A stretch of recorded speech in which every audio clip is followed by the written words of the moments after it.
গতকালকে একটা নিউজ দেখলাম যেখানে দেখলাম যে 5 জন ভারতীয়কে বিজিবি আটক করেছে, সেটা চোরাচালানের জন্য, এবং তাদেরকে ফেরত দেওয়া হয়নি, পুলিশের কাছে রাখা হয়েছে। তো এই বিষয়টা বেশ বাংলাদেশের সংবাদ মাধ্যমে ঘুরপাক খাচ্ছে এবং সেটার সত্যতা আমরা এখনো পর্যন্ত জানি না। এই সত্যতা কতটা সেটা আমরা আজকের ভিডিওতে জানবো এবং সেইটা নিয়ে বিস্তারিত আলোচনা করব ভিডিওটার পরে। শিরোনামটা হলো আটক ভারতীয়দের ফেরত দেয়নি বিজিবি, বিস্মিত বিএসএফ। হ্যাঁ, বিস্মিত বিএসএফ। তো এই ব্যাপারটা নিয়েই ভিডিওটা যেটা বলছিলাম, ডেসক্রিপশন বক্সে লিঙ্ক দিয়ে রাখবো, সেখানে গিয়ে অরিজিনাল ভিডিওটা দেখো, সাথে সাথে চ্যানেলটাকে লাইক, শেয়ার, সাবস্ক্রাইব করবে। তো চলো ভিডিওটা দেখে নিই, তারপর আরো কথা হবে।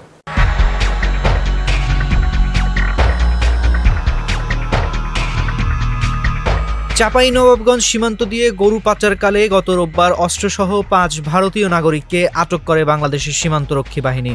এরপর বিজিবির সঙ্গে কয়েক দফা পতাকা বৈঠক হলেও তাদের ফেরত দেওয়া হয়নি বলে জানিয়েছে ভারতের সীমান্তরক্ষী বাহিনী।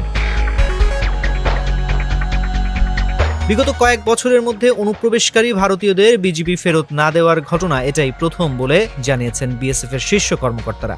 এমন ঘটনায় রীতিমতো বিস্মিত তারা। জানা যায়, রোববার সকালে চাঁপাইনবাবগঞ্জের শিবগঞ্জ উপজেলার রঘুনাথপুর সীমান্তের পদ্মা নদীতে নৌকায় করে 3টি গরু পাচারকালে অস্ত্রসহ 5 ভারতীয়কে আটক করে বিজিবি। আটক ভারতীয় চোরাকারবারীরা হলেন মুর্শিদাবাদ এলাকার রতন সিংহের ছেলে দীপ সিংহ, বাইতুল মহলদারের ছেলে রনি মহলদার, মৃত রফিকুল ইসলামের ছেলে সরফরাজ ইসলাম, আলেক শেখের ছেলে আসলাম শেখ ও মেনাউলের ছেলে অলিল হাওলাদার।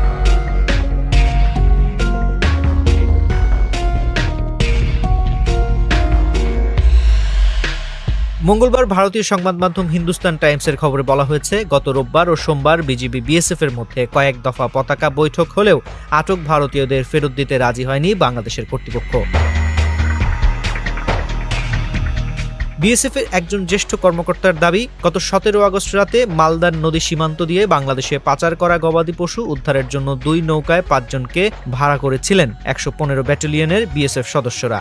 এ সময় একটি নৌকায় যান্ত্রিক ত্রুটি দেখা দিলে সেটি স্রোতের টানে ভেসে যায়। সেটিকে টেনে আনার চেষ্টা করেছিল দ্বিতীয় নৌকা, কিন্তু প্রবল স্রোতের কারণে উভয় নৌকায় অসাবধানতাবশত বাংলাদেশের জলসীমায় প্রবেশ করে। সেখানে এই 5 জনকে আটক করে বাংলাদেশ বর্ডার গার্ড বাহিনী।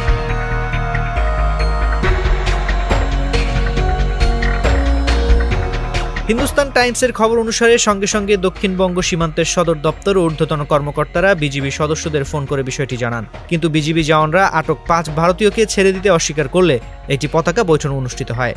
বৈঠকে বিএসএফ কর্মকর্তারা দাবি করেন, অনুপ্রবেশের ঘটনাটি দায়িত্ব পালন করতে গিয়ে ভুলক্রমে ঘটে গেছে। অনুপ্রবেশকারীদের কোনো খারাপ উদ্দেশ্য ছিল না, তাই 2 সীমান্তরক্ষী বাহিনীর মধ্যে সুসম্পর্কের স্বার্থে আটক ব্যক্তিদের ফিরিয়ে দেওয়ার অনুরোধ জানায় বিএসএফ। কিন্তু বাংলাদেশের বর্তমান পরিস্থিতির কারণ দেখিয়ে আটক ভারতীয়দের ফিরিয়ে দিতে অস্বীকৃতি জানান বিজিবি সদস্যরা। পরে 5 অনুপ্রবেশকারীকে স্থানীয় পুলিশের হাতে তুলে দেওয়া হয়।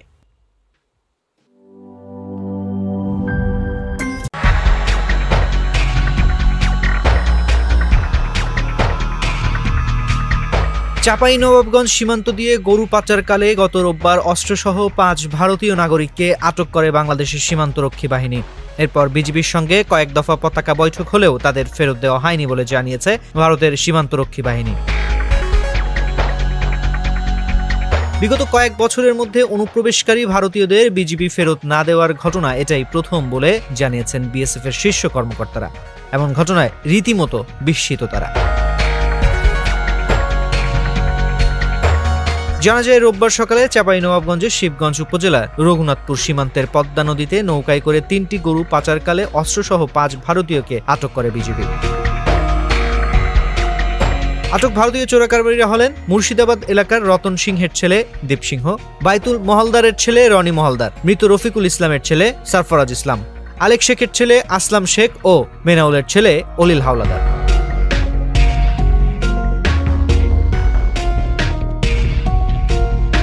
আচ্ছা, যে নিউজটা আমরা দেখেছিলাম বললাম সেটারই সত্যতা মানে যাচাইয়ের ব্যাপার ছিল, যেটা আমরা এখন এই ভিডিওতে দেখলাম।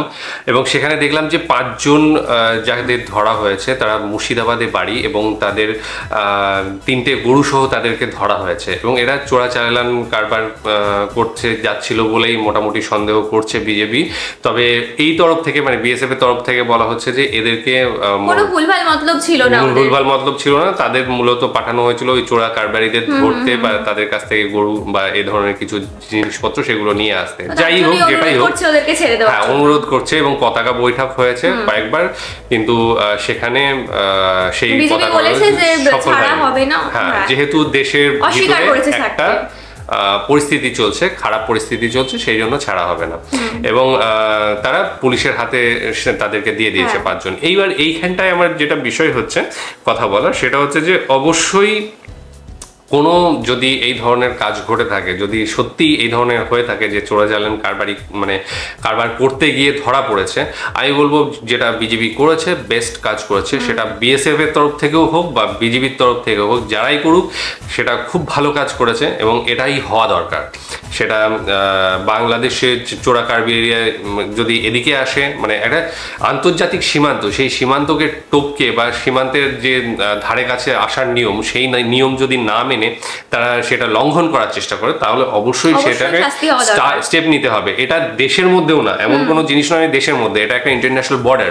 সেই বর্ডার যদি তুমি ক্রস করো, সেখানে গিয়ে কিন্তু তোমাকে আইন মানে তাদের যে ইয়ে আছে সেই অনুসারে কিন্তু অবশ্যই তাদের গ্রেপ্তার করতে পারে এবং শাস্তি দিতে পারে। তো সেই জায়গায় আমি বলবো যে বিজেপি যেটা করেছে আমি মনে করি খুব ভালো কাজ করেছে। যদি তারা মনে করে থাকে যে তারা চোরা কারবার, তাহলে সেটা করা তাদের এখতিয়ারের মধ্যেই পড়ে।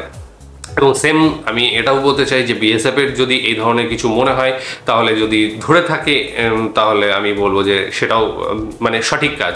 কারণ কোনো জায়গাতেই কোনোভাবেই মেনে নেওয়া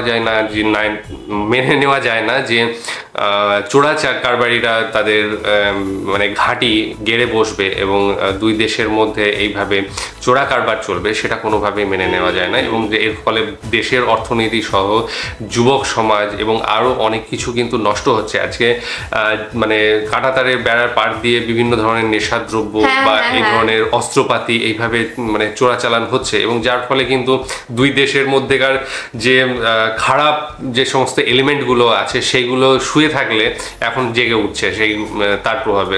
হয়তো দেখা গেলো অস্ত্রশস্ত্রের প্রয়োজন হয়েছে, এই পার থেকে ওই পারে চলে যাচ্ছে, এবং সেগুলো যখনই তাদের হাতে পৌঁছাচ্ছে তারা অ্যাক্টিভ হয়ে যাচ্ছে, বাদবাকি সময় তারা হয়তো লুকিয়ে থাকে। তো এই জিনিসগুলো যাতে না হয়, এবং মাদকদ্রব্য, তার সাথে মাদকদ্রব্য প্রচুর পরিমাণে এদিক ওদিক যায়, সোনা পাচার হয়, যেটা অর্থনীতির জন্য খুব একটা ভালো নয়।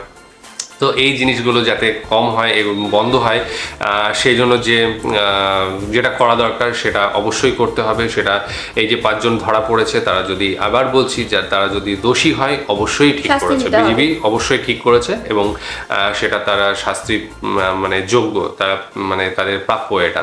যাই হোক, বিষয়টা জানলাম, বিষয়টা বুঝলাম এবং বিষয়টা তোমাদের সামনে উপস্থাপন করলাম। আমাদের আলোচনার সাথে তোমাদের একমত নাকি সেটা অবশ্যই জানাবে, আর ভিডিও কেমন লেগেছে অবশ্যই জানাবে।